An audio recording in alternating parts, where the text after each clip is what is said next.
Olá, guaibeiros, saudação especial a todos e a todas que nos acompanham. Estamos começando mais um Posse de Bola, o episódio 57, aqui na Rádio Guaíba. Também para quem pode nos acompanhar a qualquer momento lá no Spotify, Guaíba Esporte, para quem também quiser nos acompanhar no Spotify. Hoje o Posse de Bola comigo, Bruno Oliveira. Tudo bem, Bruno? Fala, Paulo. E aí, tudo certo? Que prazer estar aqui no Posse de Bola, hein? Eu sei que tu me convida poucas vezes para participar, mas é sempre um prazer, viu? Sabe que não sou eu que escolho quem participa ou não, né? E o nosso convidado hoje, especial, para a gente bater um papo sobre futebol, sobre categoria de base e sobre o jogo como se... Porque, olha, esse conhece futebol, tem vivência do futebol e vai nos contar um pouco da sua história aqui pra gente no Posse de Bola. Posse de Bola que tem o oferecimento do Banrisul. Crédito consignado, CLT, é no Banrisul. E o nosso convidado é ele, professor Julinho Camargo. Tudo bem, professor? Obrigado pela presença conosco aqui no Posse de Bola. Tudo bem, prazer. É com muita satisfação que venho aqui, né, participar de um programa bacana, de boas conversas, né, de boas pessoas, com o público ouvinte que eu gosto tanto, né, e falar de futebol, que é o que nos norteia, é paixão da vida da gente, e falar de futebol é sempre uma coisa muito agradável. O Posse de Bola que tem a produção do Carlos Eduardo Torres, a mesa de áudio do Davidson Rosa, a coordenação de central técnica do Guilherme Silveira, a central de gravações com o Luciano Vargas e o Guilherme Silveira, coordenação de esportes do Rafael Pfeiffer, a gerência de jornalismo e esporte do Rafael Sequim e a direção geral de Claudinei Girotti. Como eu falei, né, os guaibeiros podem nos acompanhar também a qualquer momento lá no nosso Spotify. Guaíba Esporte é o episódio 57 do nosso Spotify, o Posse de Bola. O professor, quantos clubes na carreira como treinador? Tem esse número ou não? Não, de cabeça não tem, assim, é uma história...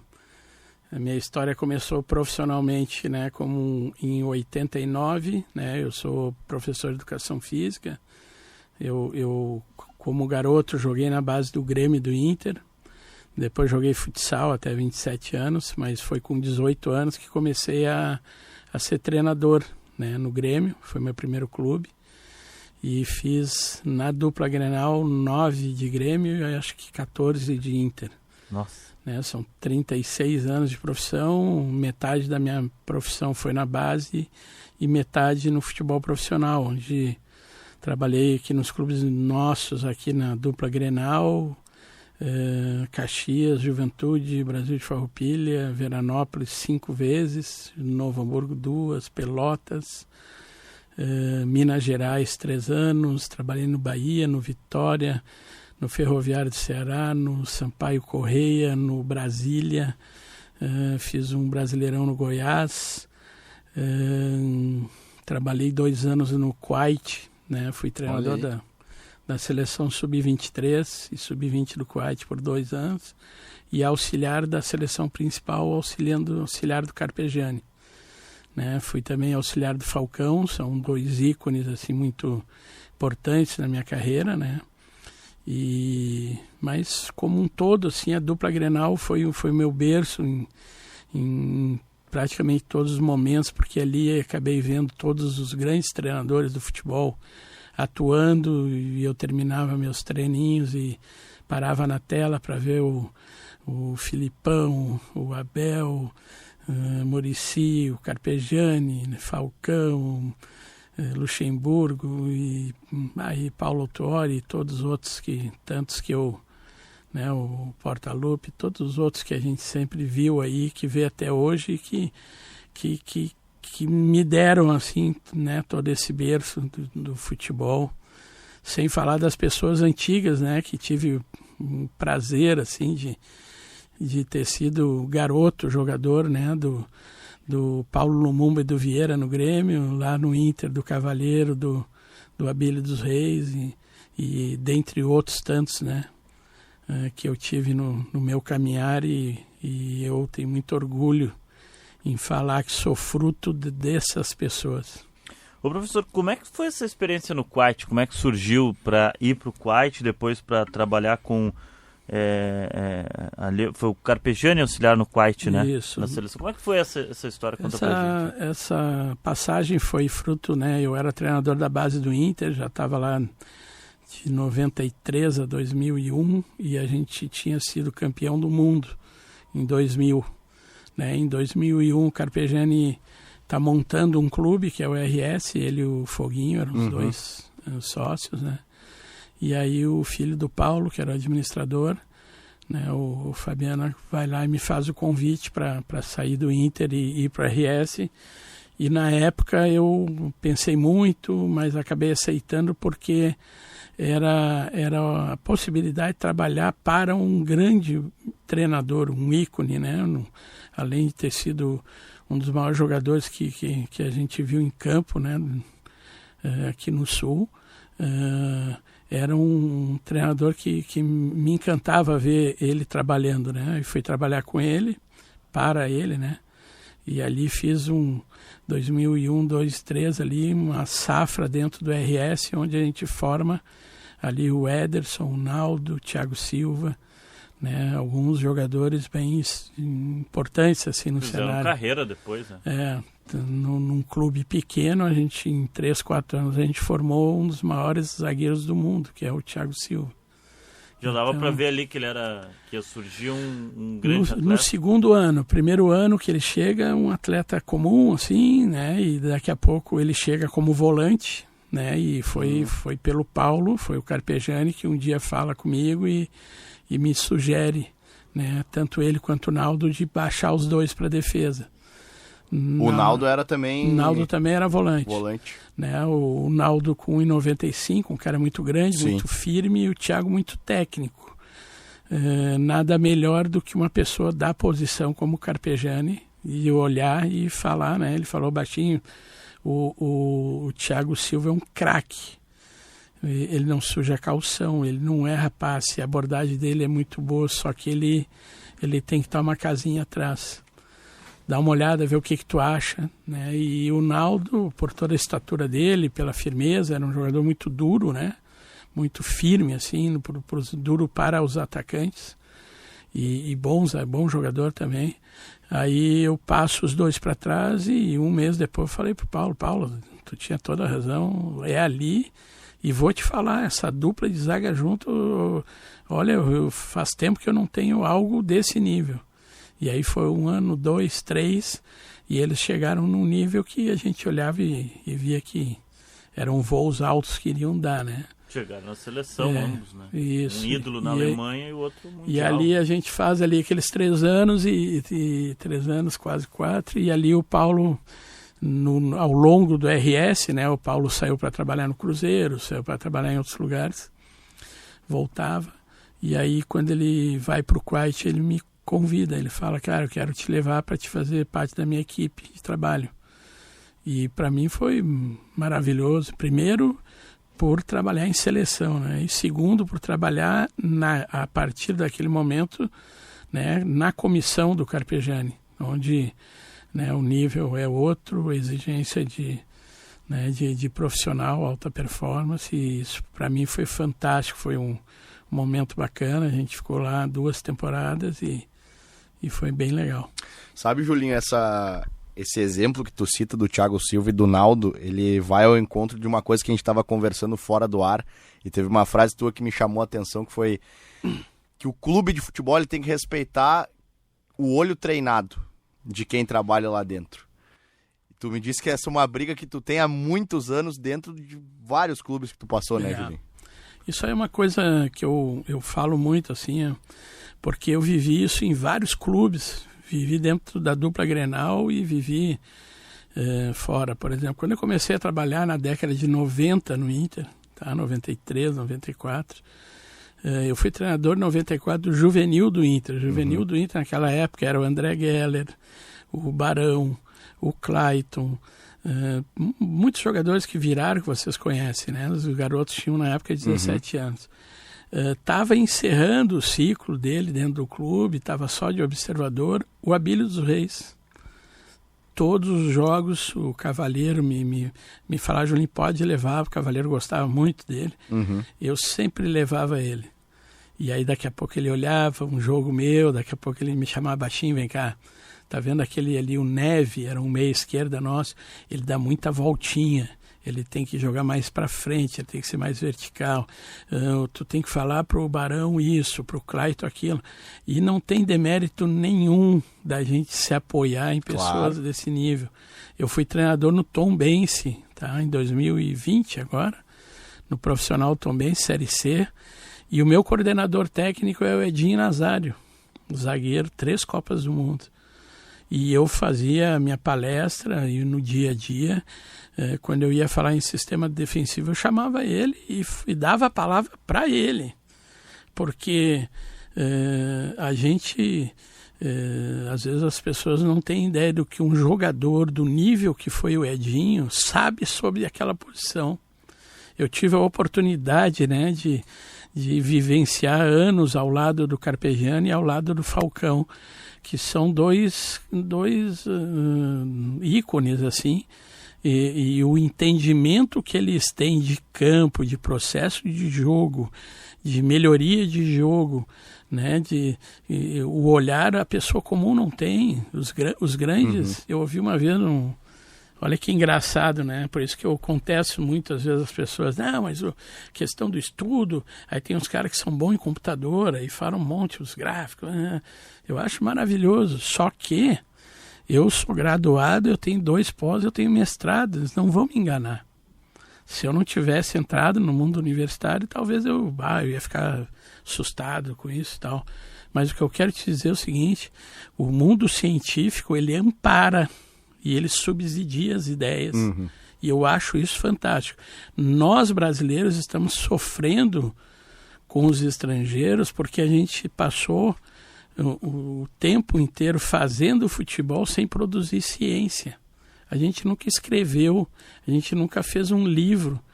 Só que para vocês terem uma ideia, assim, no meu mestrado, conversando com os meus orientadores, eu tive dificuldade sobre um determinado momento do meu mestrado em sustentar um pensamento, uma tese, e ali eles comentavam comigo que determinada área de trabalho, uma pessoa que tiver mais de 40 anos de vivência nesse trabalho, que tiver reconhecimento público, ela é considerada uma expert no assunto, entendeu? Então, tu pega uma pessoa como o Falcão e o Carpegiani, eles são considerados experts num assunto de futebol para poder sustentar um estudo meu, um estudo científico. E eu fiz no meu mestrado, eu fiz reabilitação e inclusão social com ênfase no futebol. Eu fiz um estudo sobre o intervalo do jogo profissional, né, sobre as interferências da área de apoio, da logística, dos treinadores e da equipe de apoio, né, segundo a ótica dos jogadores. Eu entrevistei 4 jogadores na época, foi o Tinga, o Marcelo Groy, o Renan e o Nilmar. Entrevistei 4 treinadores que foram o Carpegiani, Falcão, Dunga e o Cavaleiro. Aí entrevistei o Iton Fritz, o Paixão. Foi muito rico, cara, muito, mas muito mesmo, por tudo que essas pessoas já passaram, viveram, e eu acho que o grande ponto disso é tu saber absorver. Claro. Né? A gente tem, em todos os segmentos de profissão, né? Isso eu acho que passa a ser muito importante, e eu procurei fazer isso a vida toda, e foi assim que a gente foi construindo cada passo da minha carreira, e foi assim que a gente foi lapidando também jogadores, né? Ontem eu vi alguns gols, né? Eu adoro ficar vendo os jogos e gols, né? E me lembrei, estava vendo com um colega, amigo, né? E eu estava falando para ele, poxa, olha a marcação desse lateral, ele não angulou.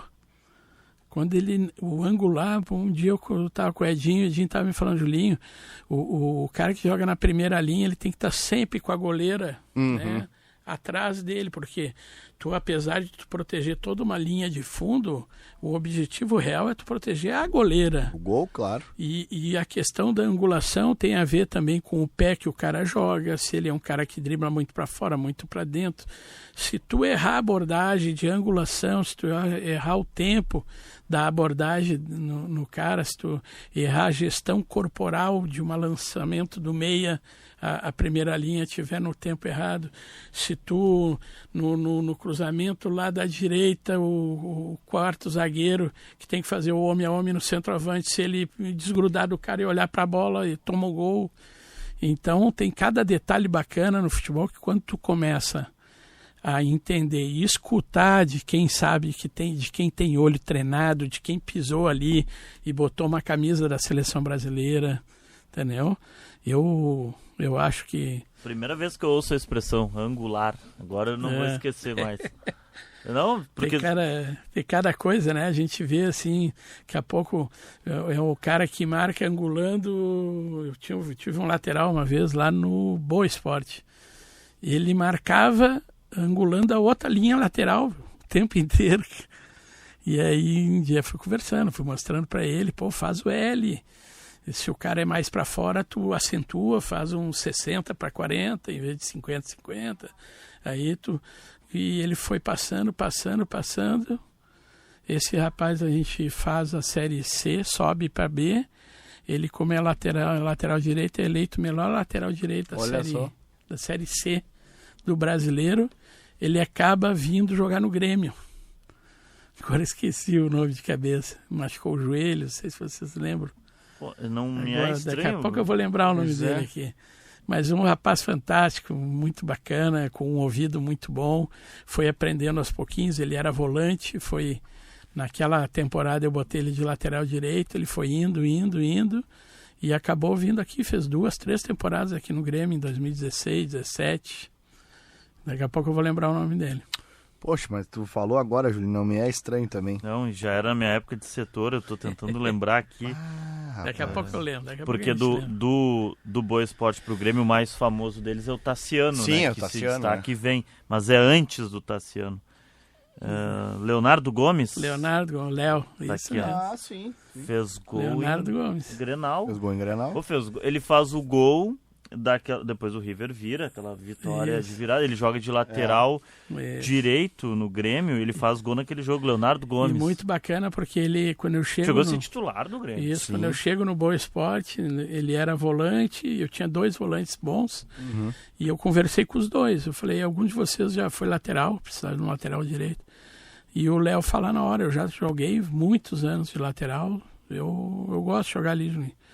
Eu só não tenho, daqui a pouco, o apoio. Eu falei, Léo, o Brasil, eu tive o Apodi no Vitória, eu tive Corria pouco o Apodi, no né, Paraíba, eu tive o Avni no Bahia.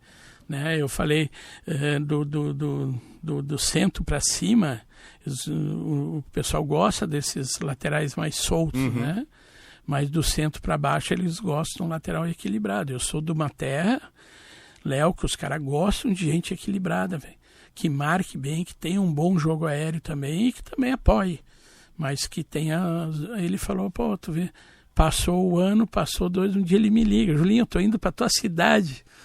Lembra que um dia tu falou que lá vocês gostam de cara equilibrado, os caras estão me contratando. Eu achei muito bacana. Que maravilha. Muito feliz por isso. Sempre foi um pecado as lesões, né, Julinho?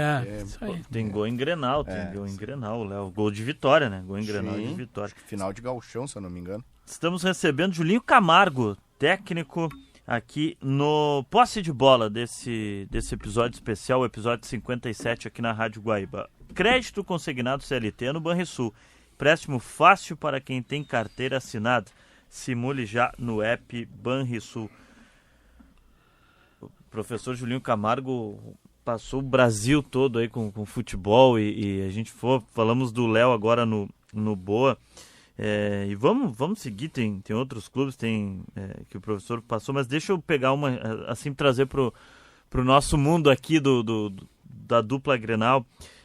Como é que foi o trabalho com o Falcão no Inter, como braço direito do Falcão naquele Inter?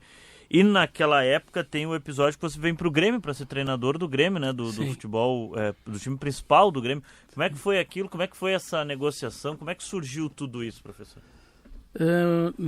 Na época eu era treinador do Novo Hamburgo, fazendo um gauchão, né? E o clube me chama para ser auxiliar permanente do clube. No mês da semana, assim, o Inter troca do treinador principal e chama o Falcão. Eu não o conhecia assim pessoalmente, né? Mas sempre ouvi falar muito dele, assim, principalmente pelo Carpegiani. O Carpegiani é muito amigo dele e adora o Falcão. Eles são muito admiradores um do outro. Fazia um meio-campo mais ou menos aí, teve aí. Bem pouquinho.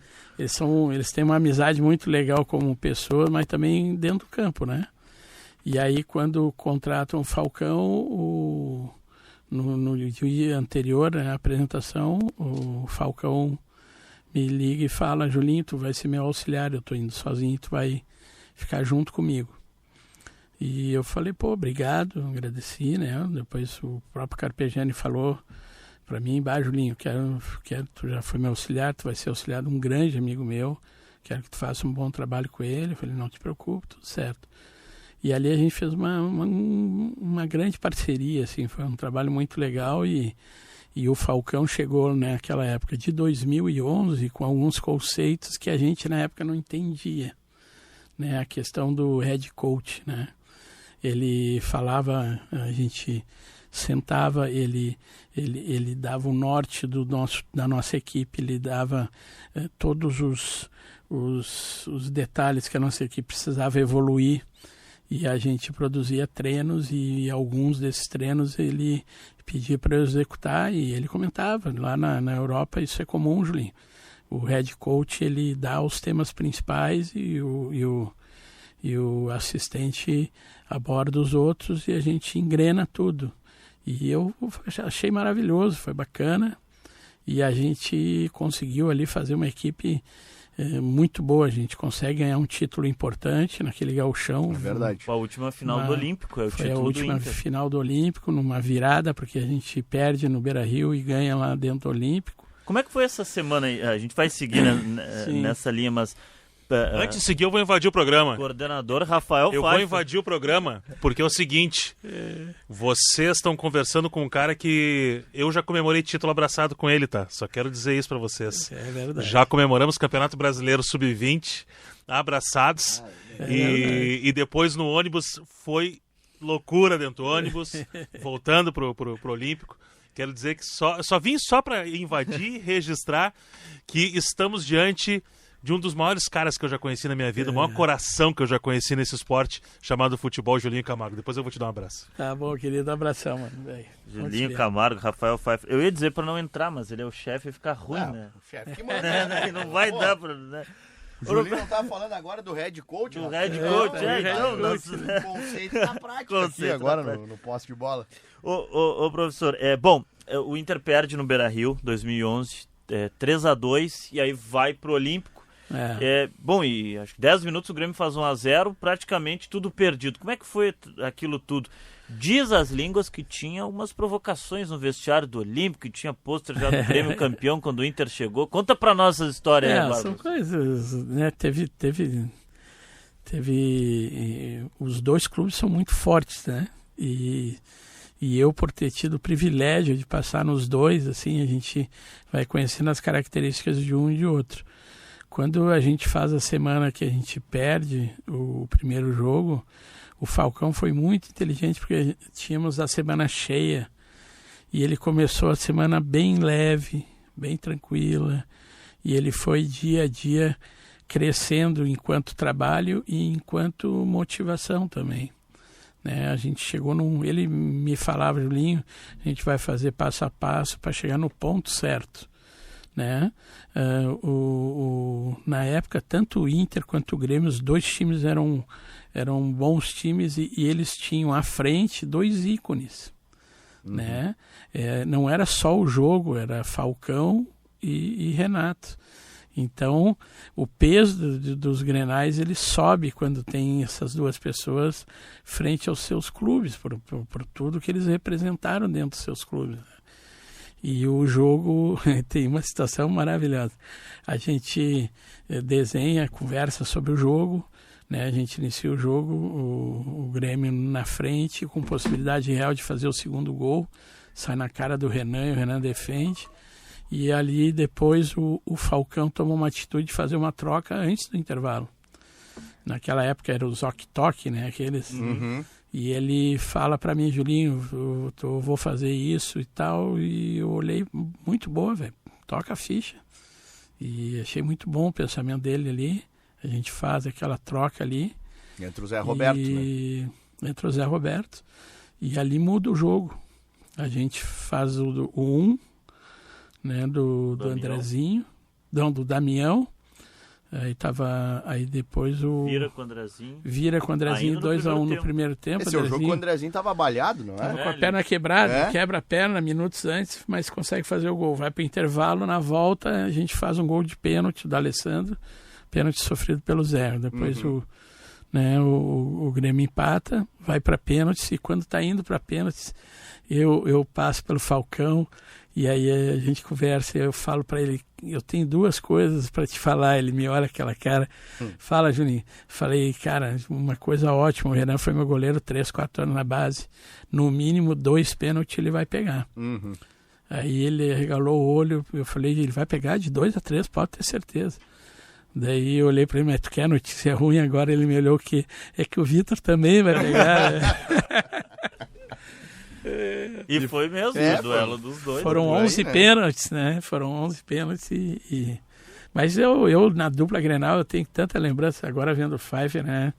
A gente tem tanta lembrança boa, que eu falei para vocês do Campeonato Mundial Sub-15 do Inter, que foram 6 mil clubes, né? Começaram e a gente conseguiu ser campeão em todas as etapas. E a gente tem também no Grêmio 2 títulos brasileiros, no momento que a Sub-20 do Grêmio nunca tinha ganho um campeonato Sub-20, né? E foram muito legais, assim, aquelas 2 competições com uma safra de jogadores nascendo ali, com Douglas Costa, Carlos Eduardo, Rafael Carioca, muitos jogadores, né? Finais no Passo da Areia, né? Quando o Brasileiro Sub-20 ainda era todo aqui no estado no mês de dezembro, né? A gente faz ali a semifinal, até foi Grenal, né? E depois a final contra o Sport, e foi gol do centroavante Wesley e do Mitchue. Olha os gols do título. O Mitchue depois voltou pro futsal, né? Isso. Mas foram... Por isso que eu digo, são muitas coisas muito boas, assim, vividas na dupla Grenal, muitos momentos legais, assim, tanto no Grêmio quanto no Inter, e por isso esse carinho que eu tenho pelos dois. Ganha o Gauchão com o Inter ali, com o Falcão, mas é logo depois, não muito tempo depois, a troca pro Grêmio, né? Na verdade ali foi, quando surge aquela situação, não foi o momento certo, assim, mas... Eu achei, na época, assim, achei estranho do presidente não ter vindo falar comigo. Na época eu conversei com o presidente do Inter e com o Falcão, perguntei para eles falaram, Julinho, é a tua hora, vai, fica tranquilo, a gente te adora. Os dois foram... Eu perguntei até como aconselhamento, porque eu era uma idade mais nova, ainda estava... E acabou não sendo uma boa passagem por ter sido muito curta, por ter sido num momento de meio de temporada. E quando tu tem um treinador que não tem o capital simbólico da grande equipe, como era o meu momento, né? Tu tem que ter amparo. Se tu não tiver amparo, tu não tem como sustentar, né? Mas para mim foi bom. Eu sempre vejo todas as passagens da minha vida, todas elas um pouco boas, algumas coisas um pouco ruins. Eu sempre encaro como vivência, como eu sempre gosto de olhar o lado cheio do copo, né? Ali eu fiz uma passagem de 1 mês e meio, convivi com os jogadores que foram maravilhosos comigo, né? O Douglas, o André Lima, né? Os guris da base que estavam ali na época, né? O clube como um todo, a torcida tentou me ajudar em todos os momentos que pôde, e só que eu vi muito fácil que não era aquele momento. Tu entrar numa pré-temporada, um gauchão é um outro momento, ir para clube grande dentro dos 13, 14 maiores clubes do país, tu tem que ter capital simbólico ou sustentação. Eu fui treinador depois de 4 anos, eu fui treinador do Goiás, né? Fiz a Série A lá no Goiás, quase com um turno inteiro, né? E é um outro tamanho, é outra exigência, é muito mais plausível, né? E por isso o aprendizado, assim, né? Eu fiz 6 vezes a Série A, 2 como treinador, 4 como auxiliar, e é importante o capital simbólico. E a gente estava falando também antes, Julinho, sobre a tua passagem no Caxias, né?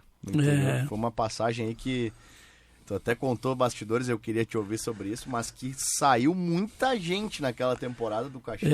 Eu tive grande, né? Ali na Serra, eu quase morei 10 anos lá, porque eu tive uma passagem no Brasil de Farroupilha, em 2018 eu fiz a Série B pelo Juventude. Sim. E no Veranópolis, gauchão, fiz 5 gauchões com o Veranópolis e o Veranópolis é minha segunda casa, assim, né? É um clube que eu tenho um coração, assim, eu adoro aquele clube, adoro as pessoas da cidade.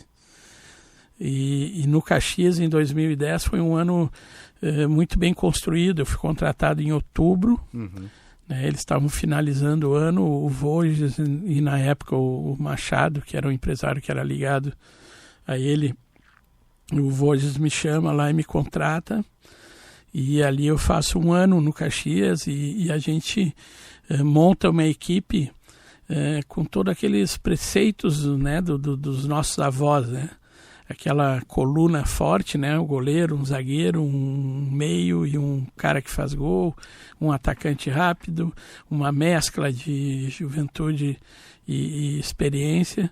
E por ter passado muitos anos na dupla Grenal, muitos jogadores acabaram comprando a ideia e vindo comigo, né? E dali saiu, a gente fez uma campanha naquele gauchão de 16 jogos, 10 vitórias, 5 empates e 1 derrota. A gente perdeu um jogo só, que foi pro Grêmio no Olímpico, e a gente acaba eliminado, né, acho que era semifinais, nos pênaltis. A gente não perde os jogos.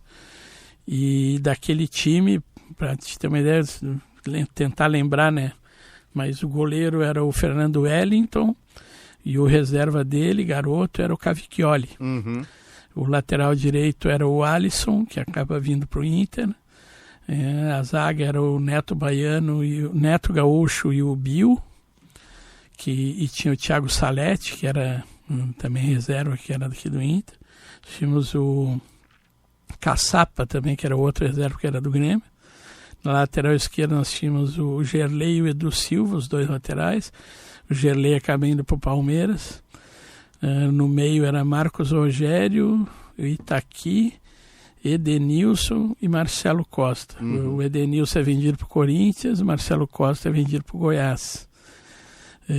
O meu atacante de velocidade era o Everton Costa, que acaba vindo para o Inter, e o centroavante era o Christian Borja, que vai para o Flamengo, e o Aloísio, que acaba depois indo para o Figueirense, São Paulo, e vai para a China, no Boi Bandido. Né?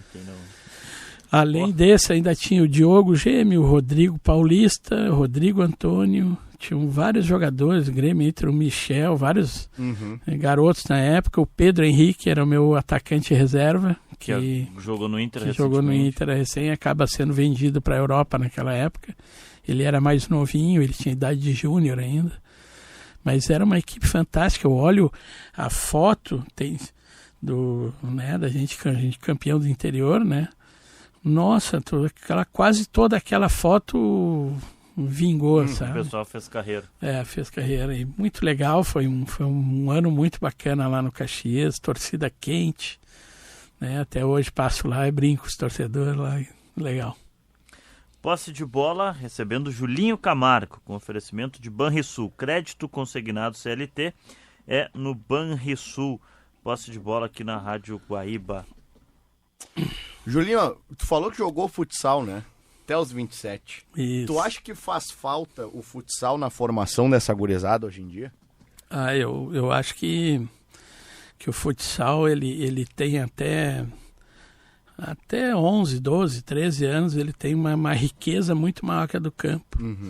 pela quantidade de toques que tu dá na bola, pela quantidade de enfrentamentos e até enfrentamentos crus que a gente considera que são muito importantes para o restante da tua carreira, né? De 1 contra 1, 2 contra 2, inferioridade numérica, né? 2 contra 1, ou tu atacando, né? Defendendo. Tu, no futsal, bem novinho, tu aprende marcação em L, baixar centro de gravidade, passar com os 2 pés. Então tem uma série de elementos no futsal que eu acredito que sejam bacanas. Eu entendo que ali de 11, 12 anos, 13, 14, eu acho que é o momento que tu já tem que mesclar. E se puder também nessas primeiras idades vivenciar todos os tamanhos de jogos, fazer a criança brincar no 5 contra 5, no campinho menor ainda, de 3 contra 3, campinho com goleira pequena, daqui a pouco um futebol 7, com uma goleira um pouquinho maior, com uma bola que seja maior, que pica. Por quê? Porque eu sou professor de educação física, né? A questão do desenvolvimento motor, da psicomotricidade, nos ensinou que quanto maior a vivência corporal da criança, e aí também bacana também, tu até 12, 13 anos, tu estimular ele a fazer outros esportes, fazer judô, natação, atletismo, qualquer esporte, basquete, vôlei, porque a gente está passando por uma transformação que eu vejo muito claro no campo, né? O jogador que eu tive profissional de 20 anos atrás é muito diferente do de hoje. O jogador de 20, 25 anos atrás, ele era um jogador que resolvia os problemas, ele resolve problemas. O de hoje, ele é muito dependente das informações que vão resolver os problemas, entendeu? E isso é muito ruim e é fruto de uma geração que não brinca. Sim. Sabe? Eu sou mais velho que vocês, né? Eu sou de uma geração que a gente jogava bola no barro, no paralelepípedo, na grama, e quando a gente achava um campinho que tinha goleiro era o máximo, né? Mas nós jogávamos bola em qualquer lugar. E isso te dava um vocabulário motriz espetacular para qualquer coisa. A gente pulava árvore, subia muro, tinha que pular no outro lado, fugir do cachorro que ia te morder. Era fantástico, assim, umas coisas que... Né, eu brinco, eu tenho um casal de filhos, né? Meu filho tem 17, minha filha 14. E desde cedo, assim, minha esposa é professora também, né? Então, desde cedo a gente sempre estimulou eles a brincar e a fazer esporte. E muitas vezes eu olhava os amiguinhos deles, não podiam tomar uma água numa torneira. E a gente falava, vai lá e toma a torneira, toma a água da torneira ali, que vai estar um pouquinho sujo, mas faz parte também teu sistema imune, né? A gente, ninguém teve problema de tomar uma água no vizinho, né? Então eu acho que hoje faz muita falta, sabe, isso.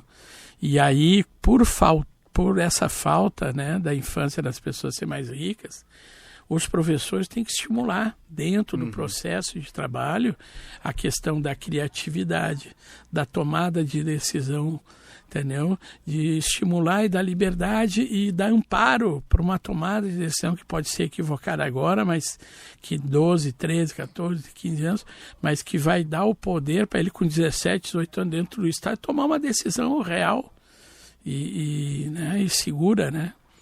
Então, por isso da importância que eu falo para vocês, porque quando eu brinco, falo assim, poxa, o Filipão, o Dunga, o Carpegiani, o Falcão, né, o Renato, toda essa turma, eles têm muita riqueza, gente, que a gente tem que seguir transmitindo, entendeu?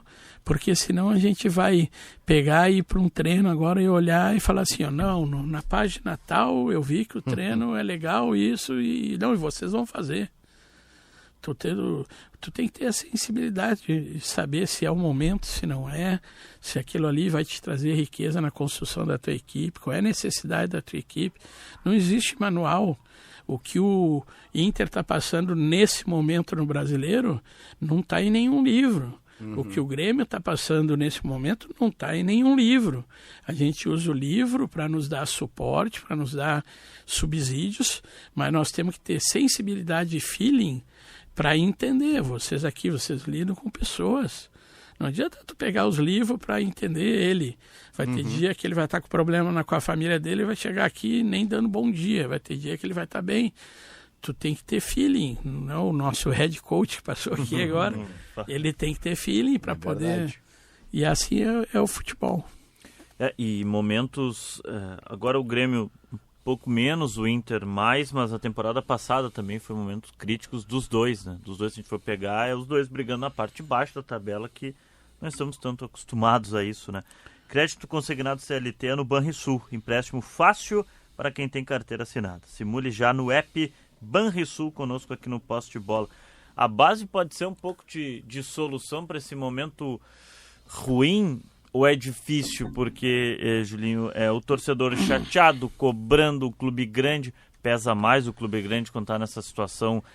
Agora do Inter, né? O Grêmio um pouco mais respirando, mas o Inter um pouco que está mais nesse momento ruim agora. Eu sempre defendi, sempre fui muito, né, de uma época assim das pessoas que tomam a decisão para as montagens. Tem que ter muito cuidado com quem são. Por quê? Porque eu como treinador, eu falava assim, quem vai decidir as montagens? Tu vai decidir, então tu vai sentar aqui quando der errado também. Não, tu quer decidir comigo, aí quando der errado tu vai para outra sala, espera o circo pegar fogo e segue a vida. Né? Então isso é uma coisa que a gente vê nos clubes como um todo, né? Muitas vezes pessoas decidindo na hora que tem que dar explicação, muda de sala.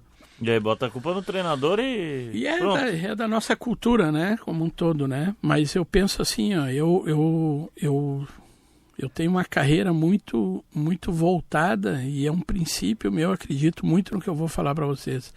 Eu sempre vou ser muito clubista. Eu sou pago pelo Grêmio, eu sou pago pelo Inter, eu sou pago pelo Veranópolis, eu sou clubista. E eu entendo que a base, ela é um dos ativos mais importantes de qualquer clube de futebol, principalmente nós brasileiros, né? E eu vejo muitas vezes, em alguns momentos, os clubes esquecerem um pouco disso e principalmente não trabalharem da forma mais adequada, mais correta, que ao meu ver é principalmente em relação à segunda e à terceira camisa. Eu briguei muito na dupla Grenal em vários momentos, né, de que a segunda e a terceira camisa tem que ser disputada pela base, entendeu? Porque muitas vezes o clube investe uma grana num segundo ou num terceiro reserva de uma determinada posição, que se tu juntar 2 reservas, o que tu investiu em 2 reservas, tu contrata um baita jogador na primeira camisa, na primeira fileira ali do 1 ao 11. Eu nunca achei, nunca tive a pretensão de dizer que um guri vai resolver, entendeu? Quem vai resolver é o Kahneman, quem vai resolver é o Alan Patrick, são esses jogadores vêm para resolver, entendeu? Agora, é bacana a gente ver a dupla de zaga hoje do Grêmio, que são 2 meninos que subiram, 2 muito bons jogadores.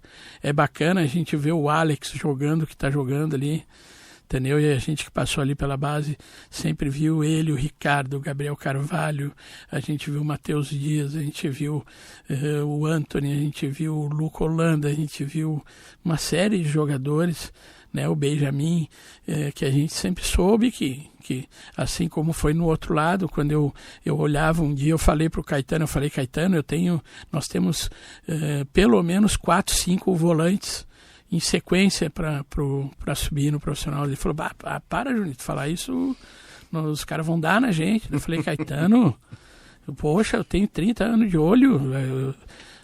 Sabe quem eram os jogadores? Era o Lucas Leiva, depois foi o William Magrão, depois foi o Adilson, depois foi o Rafael Carioca, depois foi o Thiago Dutra.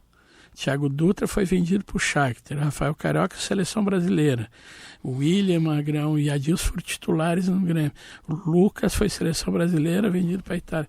Eu não estava louco, entendeu? Então, muitas vezes, os clubes, cara, eles teimam em não dar valor a isso. Em 2021 a gente foi campeão brasileiro com o Inter. Pô, campeão brasileiro. Nós tiramos o Palmeiras lá dentro. Não, entendeu? Nós tiramos o São Paulo, nós ganhamos dentro do Morumbi. Nós tiramos o Atlético Mineiro lá em Minas. A gente foi campeão, passamos por todos, Flamengo todos. Campeão brasileiro. Era a safra do Antony, era a safra do Juan Cuesta, era a safra do Matheus Dias, entendeu? E então, do Luco Holanda e outros, que agora não vou nem lembrar. Então o clube tem que preservar tanto o Grêmio quanto o Inter, né? E eu falei isso no Goiás. Vou falar, por exemplo, para nós não falar da dupla, vou falar do Goiás. Chego no Goiás, olha o time, o Renan era o goleiro, o capitão, tá legal, a zaga. Nós tínhamos o Fred, que era aqui do Juventude, Novo Hamburgo, tava bacana. Meus laterais, eu tinha o lateral esquerdo, que era o Diogo Barbosa. Aí daqui a pouco tem um garoto de 19 anos, tinha feito paulista, era o Jimenez, baita no lateral, já botei titular. Aí no meio ali, eu tinha o Patrick, o canhoto que teve aqui no Inter. E tinha o Felipe Menezes. E precisava de soltar a frente. Eu não consegui. O time, primeira rodada que eu fiz, eu fiz a primeira rodada com o Cruzeiro, perdemos 1-0. A segunda foi no Beira-Rio. Perdemos 1-0, o gol do Sobs, eu acho. Não me lembro. Aí, quando estou lá, daqui a pouco, até conversando com o Carpegiani, né? Eu falava, Paulo, tá difícil aqui. Daí ele, cara, o baixinho, o teu elenco aí, tem alguém com força e com velocidade? Eu falei, cara, tem. Ele, então para e olha de verdade. Aí eu falei, tá bom. Aí no outro dia acordei, fui pro treino, parei, sabe quem era o reserva meu, que era forte e veloz? Bruno Henrique. Boa! Tá no Flamengo hoje. O Bruno Henrique tinha vindo do Terrão de Minas. E era a primeira oportunidade dele num elenco de Série A com 24 anos. Ele não tinha base, né? Não tinha base nenhuma e todo mundo tinha medo de botar ele. E aí, claro, tinha uma relação muito boa com o Renan, que era o capitão. Eu falei, ô Renan, e esse rapaz aí, cara, eu gosto dos treinos dele, todos os treinos, né? O cara forte, rápido, boa pessoa, tudo. O Renan falou, Julinho, é um horror pra mim quando a gente faz coletivo com os reservas. Toda hora esse cara tá na minha cara, me fuzilando. E eu falei, eu vou botar esse cara. E aí eu pego e aí peço pro meu auxiliar na época, vai lá no Sub-20, passa uma semana olhando. Vê o que tem. Ele vai lá, passa e ele acha um guri de 18 anos, uma bala, era o Carlos Eduardo. Atacante, Carlos Isso, Eduardo. que tá agora, eu acho que ele tá no Mirassol. Eu acho que ele tá lá no Mirassol. O Goiás vende ele pro exterior, né? Ele vende pra lá, depois ele passa pelo Atlético Paranaense. O Bruno Henrique, ele também, depois do Goiás, vai pro exterior. Né? E depois ele vai pro Santos. Fez gol no Santiago Bernabéu num tal de Real Madrid na Champions League. E aí volta e aí Santos e Flamengo. E ali quando eu boto E os caras não queriam botar ele, Julinho. E boto o Carlos Eduardo, meu time deslancha, e o Felipe Menezes, que era o camisa 10, me chama, né? E fala, Julinho, tu arrumou o meu ano. Que agora eu só preciso botar esses dois pra correr, não precisa, mas... E foi muito legal aquela passagem lá. E eu acho que tem muito disso, assim, sabe? De tu poder ter bons olhos também, porque o Goiás, ele é um clube formador. E ele tinha um volante lá, que era o Rodriguinho, que depois acaba indo pro Palmeiras também, era um garoto subindo, né? E eu boto o Carlos Eduardo, mas amparado com outros caras já mais experientes, né? E eu entendo que Grêmio e Inter tem que sempre... Vai ter épocas melhor organizado, vai ter épocas que não vai estar tão bom, mas tenham olhos e deem valor às pessoas que sabem olhar esse tipo de coisa. Mas eu não sei se é agora o caso do Inter, por exemplo. Às vezes a conta aperta antes do jogador desabrochar no clube, né, no time principal. Sim. No último ano, por exemplo, o Ricardo Matias. Jogos decisivos, gols decisivos dele. E logo no final do ano o Inter já teve que vender. Foi assim com o Gabriel Carvalho um pouquinho antes.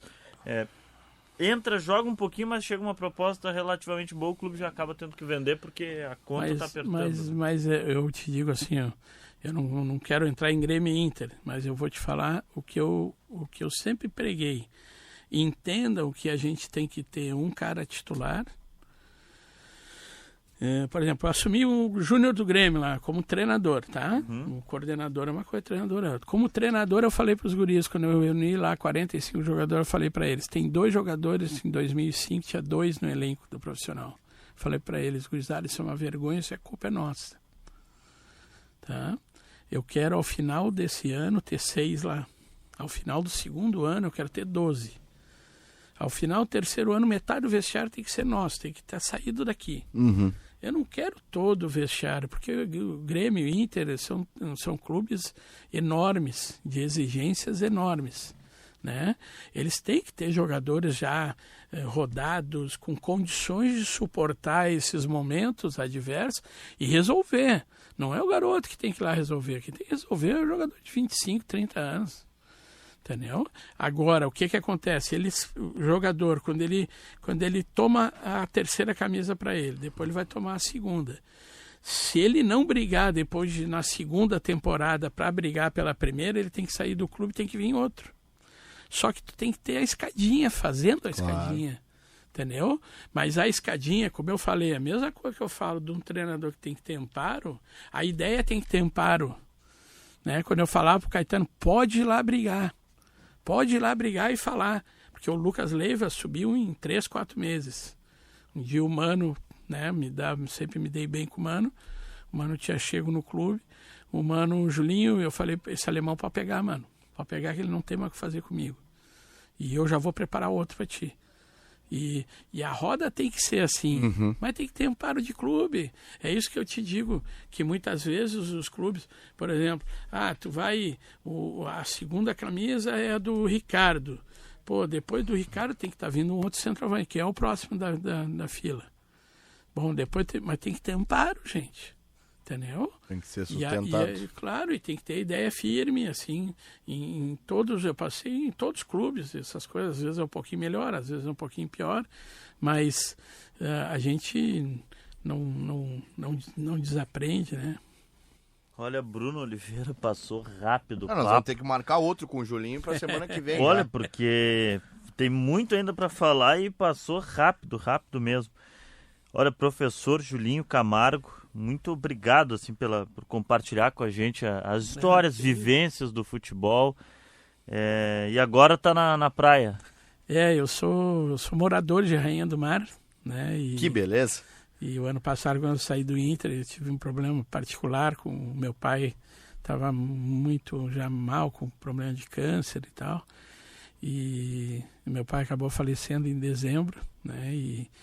E aí a minha mãe está comigo e estou alinhando a vida dela, né? E agora acredito que em mês que vem eu já consiga sair para trabalhar.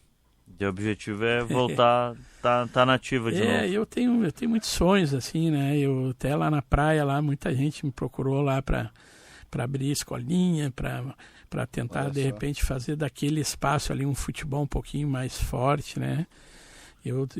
Tem clube indo para lá, não digo nem o clube, assim, mas principalmente de baixo para cima. Assim, sim. Eu tenho muito prazer em trabalhar com a formação da criança e do jovem jogador, mesmo os que não vão virar jogador, mas que vão ser boas pessoas, e eu acho que como educador eu sempre vou ter esse norte. Perfeito. Muito obrigado, professor Julinho Camargo, conosco aqui no Posse de Bola. Valeu, Bruno. Obrigado, viu? Agradecer também, professor. Passou rápido, tô falando. Nós vamos ter que marcar outro já com o Julinho pra semana que vem. A gente já resolver praia, todos os assuntos, né? Vai chegar o inverno. Vai lá na praia também, qualquer coisa. A gente espera chegar o inverno, que é mais ruim a vida na praia. Inverno, aí a gente pega o nordestão. É difícil. Ou a gente vai lá também, que dá tempo de pegar uma praia também. Claro, vamos lá, né? Vamos no mar. Prazer, essa também é boa. Aquela coisa toda. Professor, obrigado. Eu que agradeço a todos vocês. É um prazer falar de futebol e sempre muito bem recebido aqui nessa casa. E um abraço para vocês e para todos os nossos espectadores. Portas abertas sempre aqui. Posse de bola com oferecimento do Banrisul. Crédito consignado CLT é no Banrisul. A gente vai ficando por aqui. A gente volta a qualquer momento no Spotify, Guaíba Esporte, para quem quiser nos acompanhar por lá também. Esse foi o episódio 57 do Posse de Bola com o professor Julinho Camargo. A gente volta semana que vem aqui na Rádio Guaíba. Como eu falei, né? Qualquer momento lá no Spotify. Tchau!